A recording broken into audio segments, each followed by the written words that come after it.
sur le plateau de la Space TV. La donnée est aujourd'hui au cœur de la performance de l'élevage bovin. Elle permet aux éleveurs de prendre des décisions plus éclairées, plus réactives grâce à des technologies comme par exemple les capteurs connectés, les logiciels de gestion. Bien, ces données collectées sur la santé, la reproduction, l'alimentation, la production des animaux sont analysées pour optimiser la productivité, mais aussi le bien-être animal et la rentabilité globale de l'exploitation. Pour évoquer tout cela, j'ai le plaisir d'accueillir sur ce plateau Bastien Gir, qui est directeur marketing et technique chez Innoval. Bonjour Bastien et bienvenue. Bonjour.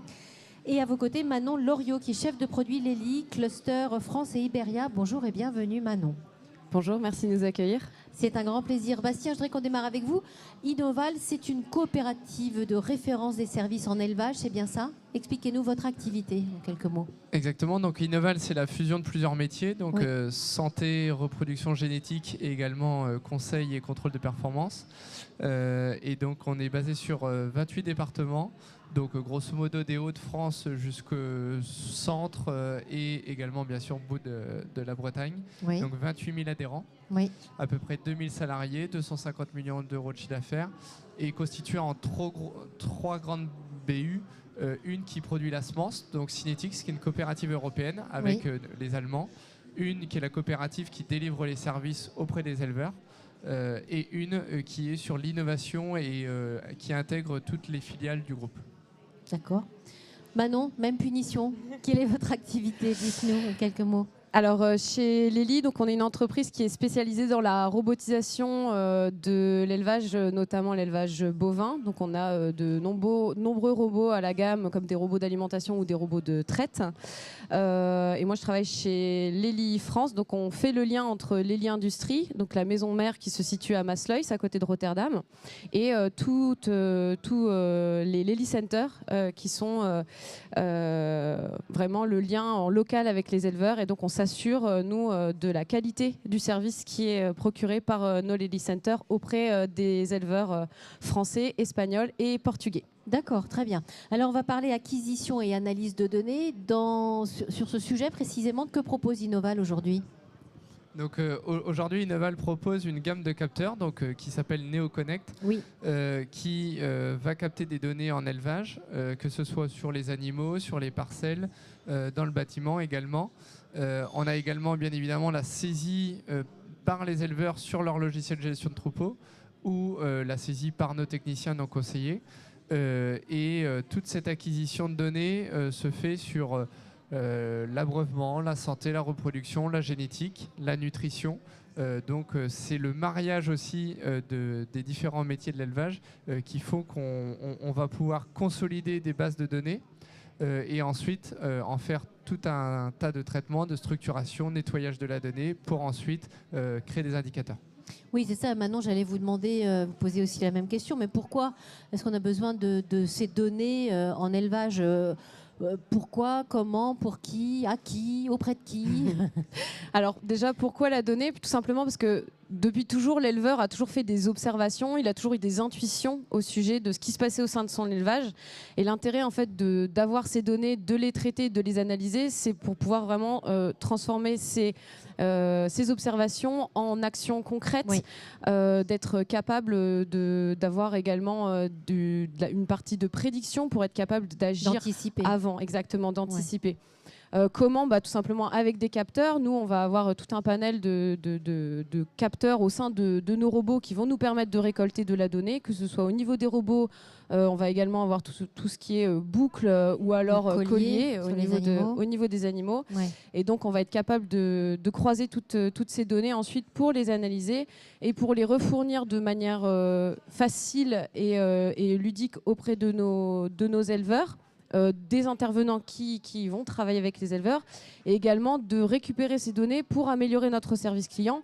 C'est des données qui vont être à disposition de nos conseillers d'élevage ou alors des équipes techniques sur le terrain pour permettre de toujours améliorer le service client et de rendre les éleveurs encore plus performants et d'améliorer la rentabilité au sein de l'élevage. Ça en fait de la donnée captée. Qu'est-ce qu'on fait? Comment on gère? J'ouvre une petite fenêtre cybersécurité. Comment on fait pour protéger tout ça aujourd'hui à l'un et à l'autre? Alors, déjà, ce qui est important, c'est que toute donnée est de base liée à un consentement. Donc forcément que l'éleveur consent à nous donner ces données. Et ensuite, en termes de cybersécurité, effectivement, en tout cas pour Innoval, on a data center en interne, de la réplication. Et ensuite, on va avoir tout en France et on va avoir tous les dispositifs de sécurité au sein du système d'information de manière à héberger que chez nous et ensuite à le protéger 24/24, 7/7. Manon, comment vous faites, vous ? Alors nous, effectivement, on stocke énormément de données. Rien que sur la traite, le volume de données qui va être pouvoir récolter par l'ELI, juste pour la partie traite sur tous les robots dans le monde, ça représente jusqu'à 1,880 milliard de données par jour. Donc c'est énorme. La cybersécurité, c'est quelque chose qui est très important, effectivement, pour éviter tout ce qui est malveillance. Nous, au sein de chez l'ELI, c'est une problématique qui est très prenante. On a une nouveauté qui est sortie, qui a été annoncée cette année, qui s'appelle le Lely Hub. C'est donc une sorte de boîtier permettant en fait de stocker les données de manière protégée pour éviter de les mettre en danger si elles sont sur un ordinateur qui peut être éventuellement pénétré par un hacker ou ce genre de choses. Bien sûr. C'est déjà arrivé ? Oui, ça peut effectivement arriver. Donc le but, c'est justement de pallier à ça, pallier à ces malveillances, parce que la donnée, maintenant, c'est le cœur de l'élevage. Est-ce qu'il y a parfois des réticences, justement, de la part des éleveurs à révéler de la donnée, justement, par peur des accidents, des hackers, etc. ? Alors, cybersécurité, souvent, c'est relativement loin des éleveurs, donc c'est pas la première crainte. Ouais. Il y a deux sujets pour les éleveurs. Un, c'est souvent la valeur, c'est-à-dire qu'un éleveur veut souvent de l'argent, ou en tout cas aimerait de l'argent de par ses données. Or, malheureusement, ça se monnaie ? En tout cas, c'est leur souhait, souvent. Ouais. Mais de la donnée brute n'a relativement peu de valeur, en fait. Nous, en tant que coopérative, nos clients sont nos patrons. Donc, ils s'amusent à dire au reste des éleveurs, grosso modo, la valeur, elle n'a que de valeur de par ce qu'on a pu en faire. Donc, c'est-à-dire la nettoyer, la structurer et ensuite la combiner de manière à faire un indicateur qui apporte de la décision. Dans votre question tout à l'heure sur la donnée, ce qui est surtout important, pourquoi on parle autant de données, c'est que pour décider, il faut connaître. Et la connaissance, c'est de la donnée. Donc, il faut revenir au B à bas, c'est qu'au bout d'un moment, quand on dit levier de performance, c'est aussi au moment où je décide, où je suis alerté, que je réussis à être performant. Et ça se fait par la donnée. C'est surtout ça au niveau de la connaissance. Après, il y a le côté de la valeur, d'un point de vue éleveur. Et le deuxième point sur la donnée, ça va être plutôt le côté œil de Moscou. C'est-à-dire que nous donc on a 20 élevages connectés avec énormément de capteurs. On voit bien que là où on touche la corde sensible, c'est est-ce que vous me filmez ? Ou est-ce que on a des capteurs qui sont sur les hommes et donc là, on va avoir les salariés qui vont dire mais du coup, vous me géolocalisez, vous regardez mes heures de travail, vous me fliquez. Ouais. Et là, c'est vrai qu'on rentre dans un enjeu sociétal qui est très fort autour de la donnée. C'est qu'est-ce qu'on en fait, qu'est-ce qu'on regarde. Une question d'éthique, quoi. Moi, je voudrais qu'on parle des applications concrètes pour la performance. Quelles sont-elles, justement, l'acquisition de ces données pour ces applications concrètes pour la performance ? Est-ce qu'on peut décliner ça ? On va parler santé et bien-être animal dans un premier temps ? Manon.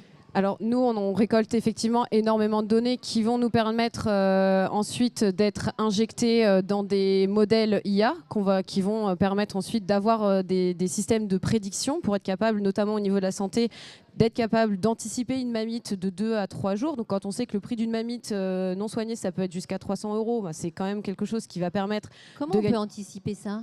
On va être capable de croiser énormément de données qu'on récupère sur le robot. Par exemple, la température du lait, la colorimétrie de celui-ci. On va être capable également de voir la conductivité, si on a une évolution au niveau du TB ou du TP. On va également voir le taux cellulaire qui va évoluer. Donc concrètement, je vous arrête là maintenant parce que c'est hyper intéressant ce que vous nous racontez. On analyse une qualité de lait, on voit qu'il y a quelque chose qui fonctionne bouge, pas bien. Oui. Ouais.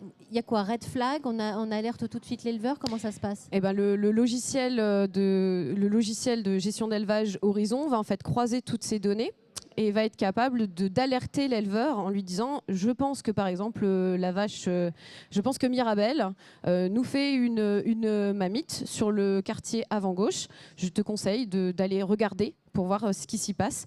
Et donc, il y a des éleveurs qui font une confiance aveugle à leur logiciel et qui désormais vont tout de suite s'alerter et tout de suite mettre la vache en tri ou éventuellement faire un traitement homéopathique, par exemple, pour éviter que la maladie qui a été repérée bien avant, qu'on voit un quartier dur ou chaud ou des grumeaux dans le lait, pour éviter ça justement et être capable d'agir plus vite. Vous avez dit le mot qui fait mal, confiance aveugle. Oui. L'éleveur va faire une confiance aveugle à son logiciel. Ça veut dire qu'on va perdre du bon sens, on va ne faire confiance qu'au logiciel aujourd'hui dans les métiers de l'élevage. J'aurais envie de dire que ça permet d'avoir une perdue supplémentaire plutôt qu'effectivement confiance aveugle. C'était peut-être un peu maladroit.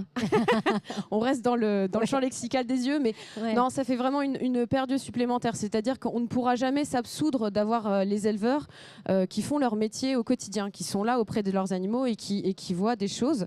Mais ça leur permet vraiment en fait d'être alertés avant. Oui. Après, le travail d'éleveur, ça reste le travail d'éleveur. Il faut qu'ils continuent à être auprès de leurs animaux. C'est leur cœur de métier, c'est ce qu'ils font tous les jours, c'est ce qu'ils font bien. Sur la santé et le bien-être animal, qu'est-ce que vous proposez vous aujourd'hui ? Donc nous aujourd'hui, là, ce qu'on lance, c'est la capacité à détecter les chaleurs, mais également la santé de l'animal, c'est-à-dire l'activité qui nous permet de savoir si l'animal effectivement a des problèmes de santé ou pas. On va avoir ce qui est très important et tout nouveau, c'est le pilotage de l'abreuvement. Il faut quand même savoir que 3 litres d'eau permettent de faire 1 litre de lait. Donc si une vache boit moins, c'est aussi un bon indicateur. Exactement. Alors bon indicateur sur la partie santé, mais aussi c'est un bon indicateur qu'on n'est pas aux capacités maximales de production de lait. Ouais. Donc du revenu en moins pour un éleveur laitier. Tout à fait. Donc on va avoir la possibilité de piloter ça et tout ce qui est ambiance bâtiment. Donc on a des cas d'usage par exemple où on se rend compte que les vaches ne vont utiliser que 2/3 d'une zone. Et donc ça veut dire qu'elles vont être beaucoup moins couchées, donc produire beaucoup moins de lait.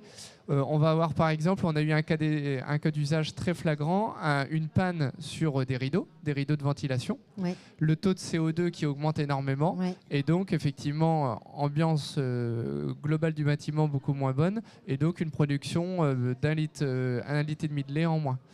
Donc effectivement, là on va pouvoir réussir à très vite détecter et très vite dire à l'éleveur, c'est ce qu'on est en train de se dire, c'est pas une confiance aveugle, mais c'est plutôt la capacité à éclairer la décision en disant je pressens ou je pense qu'il y a ça qui est en train de se passer ou surtout qui va se passer bientôt.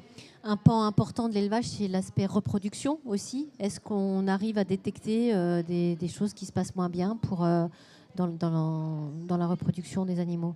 Alors, plutôt que de dire des choses qui se passent moins bien, on va être capable déjà d'avoir encore une fois une paire d'yeux supplémentaire qui va être capable, grâce au croisement d'informations comme par exemple l'activité ou tout ce qui va être baisse d'ingestion parce qu'augmentation d'activité, on va être capable d'avoir une indication du moment optimal d'insémination. Oui. Donc on va vraiment être capable d'avoir cette action spot qui va nous permettre d'être plus efficace. Et puis il y a des nouveautés aussi qui sont boostées par l'IA qui vont bientôt arriver chez nous. Donc c'est un module qui s'appelle CSP qui va arriver bientôt sur le logiciel Horizon et qui va nous permettre aussi d'indiquer à l'éleveur des prédictions de taux de conception.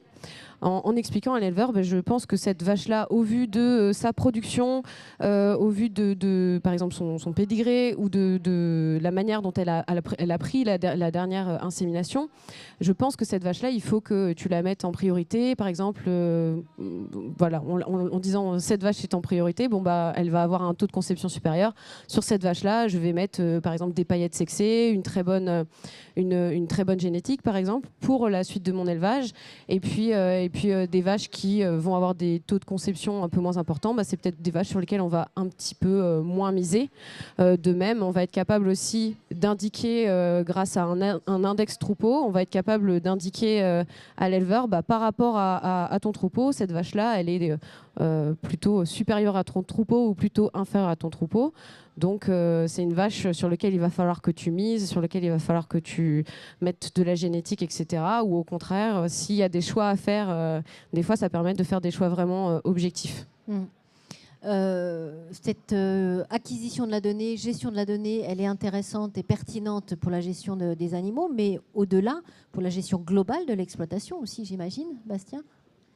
Alors, de toute façon, une exploitation, c'est effectivement un tout. Ouais. On va avoir les cultures pour donner à manger aux animaux, les animaux qui vont avoir la partie santé, mais également nutrition, génétique et reproduction.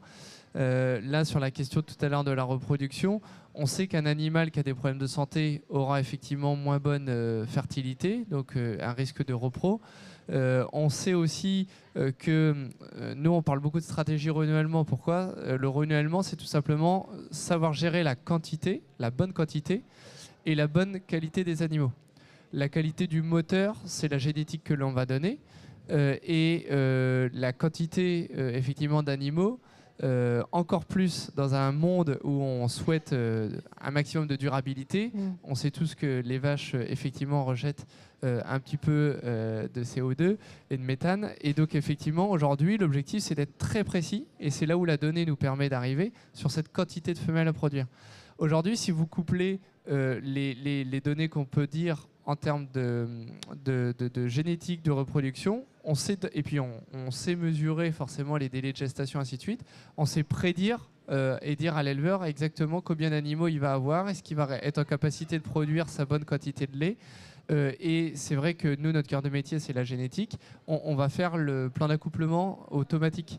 C'est-à-dire que ce que pouvait dire tout à l'heure Manon, on va aller jusqu'à dire cet animal-là, effectivement, on va lui proposer tel type de semence, mais aussi tel taureau, de par les caractéristiques qu'il peut avoir sur ses carrières précédentes. Et au final, une chose qui est importante, c'est que c'est tout le temps l'éleveur qui décide. Aujourd'hui, le dernier mot. Voilà, aujourd'hui, l'offre Néo, notre détecteur de chaleur, il commande l'insémination automatiquement. Donc là, les éleveurs nous demandent de dire, il appelle l'outil, le collier, appelle directement l'inséminateur et on n'en cause plus. Non, ça, c'est pas possible parce qu'au bout d'un moment, il y a quand même un acte d'achat, il y a quand même de l'argent en jeu. Donc aujourd'hui, c'est une notification qui vous dit, effectivement, Mirabel est en chaleur. Est-ce que tu es OK pour appeler? Il a juste à dire valider, mais c'est quand même lui qui reste maître de la décision. Et ça, c'est quand même important de laisser la liberté à nos éleveurs de rester chefs d'entreprise. Oui. C'est vraiment les aider à rendre performants, en sachant qu'aujourd'hui, c'est quand même un métier où on a vraiment besoin d'alléger leur charge mentale et de leur apporter sérénité, sécurité. Et au bout du bout, c'est toutes ces offres de capteurs connectés et d'aide à la décision permettent ça. Vous, Manon, sur la gestion globale de l'exploitation, comment vous arrivez à alléger la charge mentale aujourd'hui? Qu'est-ce que vous proposez? Eh bien justement, en fait, sur notre logiciel, on va avoir toute une partie qu'on appelle une partie tâches, donc où en fait l'éleveur va retrouver les tâches principales de son élevage, comme par exemple la gestion des alertes santé, la partie vache misanterie ou ce genre, les inséminations, les chaleurs, etc. Donc tout ça, ça va être géré de manière hyper visuelle pour qu'en un coup d'œil, il sache exactement qu'est-ce qu'il doit faire et quand. Il y a également toute une partie suivi des performances de l'élevage avec des indicateurs hyper visuels, etc., qui vont leur permettre en un coup d'œil de savoir exactement ce qui se passe. Et puis, on va être capable également de leur fournir tout ce qui va être marge, etc., marge sur coût alimentaire à l'animal ou au troupeau. On va être de même capable de leur fournir de manière très fiable pour qu'ils puissent toujours avoir les informations qui les intéressent. Et donc, comme je disais tout à l'heure, tout ce qui va être alerte santé, mamite, acétonémie, etc., c'est des choses qui vont remonter en un coup d'œil pour qu'ils en fait, n'aient pas besoin de chercher pendant une demi-heure l'information qui les intéresse, l'information où ils vont avoir besoin de faire une action. Mais encore une fois, tous ces conseils, etc., après, c'est à l'éleveur de faire le choix. Est-ce que j'agis ou pas? Oui. Et même de faire un rétro-contrôle sur est-ce que je suis d'accord avec le conseil. On fait beaucoup de machine learning au sein de notre logiciel. Donc, est-ce que je suis d'accord avec le conseil qui a été fourni par l'IA qui est dans mon logiciel? Oui, parce que j'allais dire, gérer de l'IoT, de l'Internet of Things, c'est pas dans l'ADN du métier d'éleveur. Comment vous les accompagnez? Vous proposez des formations? Il y a un accompagnement sur le long terme? Comment ça se passe? Alors nous, ce qui est important, c'est qu'on n'est pas constructeur, effectivement, des capteurs. Et on va travailler effectivement, par exemple, Lely qui est constructeur, on va travailler avec les concessionnaires robots de manière à déjà se dire Innoval ne va pas se mettre sur le marché, on va plutôt d'ores et déjà travailler avec l'éleveur pour collecter les données, se les partager et pouvoir apporter des données et des usages nécessaires. Ensuite, par rapport à l'assistance, on va avoir tout simplement déjà, nous on va gérer les installations. On va gérer l'assistance de niveau 1, c'est-à-dire que l'éleveur qui a une problématique, il appelle une hotline et il va pouvoir avoir la réponse à sa question et ainsi de suite. Et l'assistance de niveau 2, c'est le technicien qui va venir dépanner sous un délai rapide les objets et ainsi de suite. On va les remplacer et ainsi de suite. Donc ça, c'est sur la partie plutôt matérielle. Et après, sur la partie usage, bien évidemment, Innoval a un centre de formation. On forme 2500 éleveurs à l'année, donc certifiés Calliope et ainsi de suite. Donc du coup, on a des modules de formation sur les différentes thématiques et donc on accompagne nos adhérents tout au long sur le logiciel eConnect, sur les usages qu'on va pouvoir avoir. Oui, parce que j'allais vous poser cette dernière question à tous les deux. Finalement, quelles sont les attentes des éleveurs aujourd'hui ? Alors je dirais déjà, c'est d'avoir des outils fiables, des outils qui leur permettent de progresser, des outils qui leur permettent de gagner du temps. Et des outils aussi qui sont simples d'utilisation, parce qu'en fait, effectivement, on traite énormément de données. Ouais. C'est pas leur métier et c'est pas quelque chose où c'est parfois énormément de données à traiter, à ingérer. Donc en fait, l'objectif, c'est d'avoir vraiment tout ce qui m'intéresse à portée de clic, donc très facilement, mais d'un coup d'œil, avoir vraiment ce qui m'intéresse. Donc ça, c'est quelque chose qui est important. Le tout en ayant justement une donnée qui est sécurisée et qui leur permette justement de toujours progresser, d'avoir toute cette partie de prédiction, des préconisations, des analyses pour leur permettre d'améliorer leur performance et par là même leur tranquillité d'esprit et leur rentabilité. Vous êtes d'accord avec ça, Benoît ? Ouais, complètement. Alors, au niveau de... Il y a un observatoire de l'élevage qu'on a constitué depuis 3 ans. Et en fait, on a enquêté à peu près entre 1500 et 2000 éleveurs sur les attentes au niveau des éleveurs bovins en 2035. Donc, on s'est projeté loin. Les 3 principales attentes, la première, c'est l'organisation du travail au sens de la charge mentale. La deuxième, c'est sécuriser le revenu. On sait tous qu'en ce moment, ça se passe plutôt bien, tant mieux. Par contre, les aléas de l'agriculture ont fait qu'on n'a pas toujours connu ça. Et le troisième point, c'est tout ce qui est autonomie, c'est-à-dire la capacité à pouvoir aussi avoir des leviers d'action sur sa performance.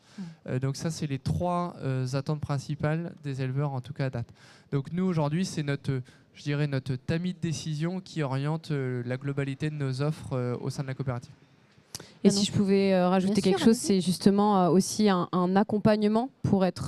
parce que justement, c'est des solutions qui sont complètes.